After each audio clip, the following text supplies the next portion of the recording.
this is an opportunity, and at some point we'll dress it up and there'll be fun production, but an opportunity for you and I to find our feels. So it's a Find Your Feels Friday. And this story that surfaced and that I started reading about over the last few hours actually initially made me sad until I continued reading and understood the approach of the athlete who is sharing what was a very traumatic experience in her life. Now, she is a professional athlete. She's not only an Olympic medalist for the United States of America in the 1500 meters, she's got a bronze from the Olympics, but she's also a world champion. And if you follow track and field, you follow the sport of running, and hers is more short track and sprint than long distance. But if you follow the Team USA in the Olympics, then you know the name Jenny Simpson. Well, she is now indicating that she's done running, even though running has been her lifeblood. And what precipitated the change for her is that about 2 months ago, she had a major medical event in which she almost died. She was running. This is her Instagram post that she just released in the last few hours. But she was running. She went into cardiac arrest, and there were some people. Praise God that he sent people to be there at the time when she went into cardiac arrest, and she got CPR, and they gave her the care that she needed until the emergency responders could get there. But even after she got to the hospital, she went into cardiac arrest again, and her heart wasn't working and she was on life support. And I love what she has to say about the fact that her body was dying. And I'd encourage you to go and read this post and look at some of what she's put out there. But her body was dying, but her spirit was strong and her heart would not give up. And so here she is saying goodbye to what's been a professional running career. I can't imagine being in her shoes and understanding that she can never run again. Yeah, her body was dying, but her spirit wouldn't give up. She fought for her life. And of course, people know her. They love her. She's got an entire track and field community, USA, Olympics, and everything else that she's done in her career. And now these people get to support her. And so she's alive. Not only is she alive, but how about this? This is where you find your feels. She doesn't want you to be sorry for her. In fact, she said, please don't bombard me with I'm sorries, because I'm not sorry. I am still alive. I am still here. And while it's the end of my running career, I still have a life that I can use for good. And so I appreciate her perspective so much. As you see, I love the picture with her dogs.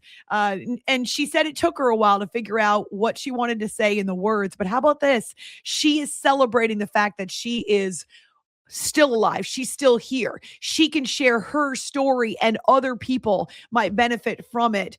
And you know what it reminded me of? First of all, Jenny Simpson, amazing. Thank you for sharing your story. I've watched you run, and I am so thankful that you are still alive and that you got the care that you needed and that you can still smile, and that even if you can't run, you and a witness to share with other people. But something else that immediately popped into my mind as I was reading her story and as I was finding my feels about Jenny, and right away, I felt sorry for her until I read what she had to say. Don't say I'm sorry. Instead, understand that I'm grateful for life and that I'm so, so, so thankful that I can tell this story, that I'm here to tell this story.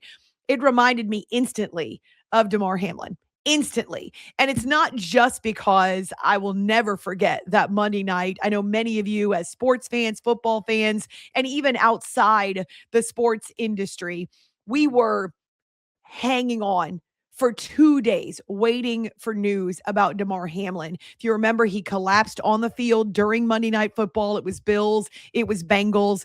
We saw in that moment the life-saving measures that were taken, even though twice he went into cardiac arrest and they had to revive him. And then they get him to the hospital, and it's not for what felt like 2 days before we knew that he was going to survive and that he was going to make it.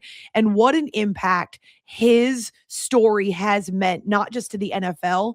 Nothing stops the NFL. Nothing gets that behemoth to cease operations and to be still. But Damar Hamlin did. And in in those 2 days, the number of locker rooms that were having conversations about putting their lives on the line, about faith and what happens when you die, and are you ready to die if that would happen to you? And so here is Damar. He is continuing to share his story. He's such a bright light. He's got a charity. Oh my gosh, I'm sure you remember. I remember because every day on the show at night too, we would watch the numbers on his GoFundMe page. Charitable organization, we would watch those numbers skyrocket, and then the people from all walks of life, outside sports, inside football, who were donating to his organization. Phenomenal to see the response. It's because we wanted to do something. We wanted to help. And really, for 2 days, the NFL did nothing. There was no talk of games. There was really no practice. It was all about praying for Damar and believing that he was going to make it, and just understanding, gosh, life is hanging in the balance here, and it's so much more important than football. But sometimes life and football, those moments, those urgent moments that really remind us what's most important, they do intersect. So as I was reading about Jenny and looking at her post and going from, oh man, that sucks, I'm so sorry to hear this, to, wow, I love her approach. And actually, I would love to get her on the show as well. So I'm going to work on that. But the finding your feels, I hope, swings from a sadness and a dejection to, boom, wow, she's got the right perspective, as it did with Damar Hamlin. He nearly died on the field multiple times. And also, if you've not seen the video, it is pretty amazing, of him running into the athletic trainer who saved his life during preseason. There was a practice video that was put out there that was really neat. You can search it and find it. Just a heartwarming moment. The embrace, and I mean the emotional embrace that he and that trainer shared. As you can try to put yourself in Damar Hamlin's shoes and just understand, he's looking at the guy who saved his life. And so I instantly thought of Damar and all the good he's doing and the bright light that he is everywhere he goes. And I'll tell you one more story. I know we're past the top of the hour. Thank you, YouTube, for not having a strict clock. Thank you, Corey, for not having a strict clock. When I was in Las Vegas for Super Bowl week a couple years ago, Damar was there, and he of course was doing a ton of interviews. I think he was promoting a product, or maybe an organization that he was partnering with.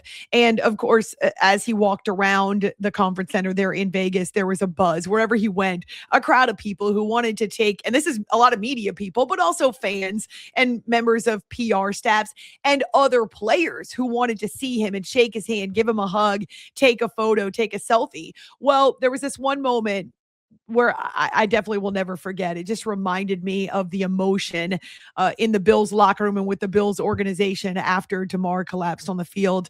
He had his big group of people around him, and then Josh Allen was also right there, maybe, I don't know, 10 yards away from where I was doing interviews. And Josh travels with an even bigger entourage. He doesn't normally do anything that's not, previously scheduled or doesn't come with a sponsorship. I mean, he doesn't need to do interviews, but he was there on Radio Row for a select number of conversations. And his group, his entourage, and Damar Hamlin's group passed each other.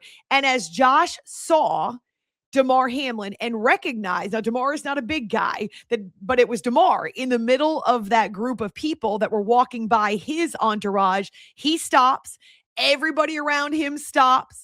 He makes a beeline for Damar, and the embrace that they exchange, the hug, the kind words. I was close enough to be able to see it and to hear them talking. And it just reminded me of how that moment for the Bills and for the NFL was unforgettable. And it probably changed the way that a lot of these guys approach the game. But also, Josh had been very open about the fact that these conversations about faith in the locker room after Damar, as they were waiting to hear good news about Damar, that they changed him as well. And he's since become a husband and a father. And man, that can change your perspective and alter your priorities, to be sure. But yeah, to read about Jenny Simpson and to be happy for her that she's still alive and that she can share this story, but to instantly think of Damar and what a moment that was in NFL history that I will never forget. And I'm so grateful that he's still alive and that he's doing interviews and that he's sharing that bright light of his wherever he goes. And I'm sure Jenny will do the same. We're already seeing it in just her social media posts. So find your feels on this Friday.